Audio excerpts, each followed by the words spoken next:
પર આખી કોંગ્રેસ સમિતિના આગેવાનો સાથે નીકળ્યા અને ખૂબ સારો પ્રતિસાદ વલસાડમાંથી મળ્યો, એના માટે સૌને અભિનંદન। આજે આપણે મોગરાવાડી ખાતે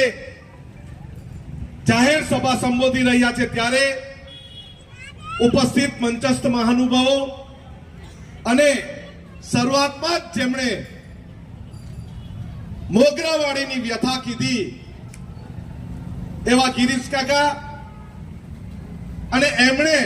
ભોલાભાઈ, મુન્નાભાઈ, પપ્પુભાઈ, દીપકભાઈ જેવા આગેવાનોએ 2009માં મારામાં નેતૃત્વ જોઈને મને યુથ કોંગ્રેસમાં પ્રવેશવા માટેનો રસ્તો બતાવ્યો। એમના માટે હું આભારી છું અને ગિરીશ કાકાની વ્યથા માટે હું કહેવા માંગુ છું કે અમારા વિસ્તારની બિલ્લી મોરા વઘઈ નેરો ગેટ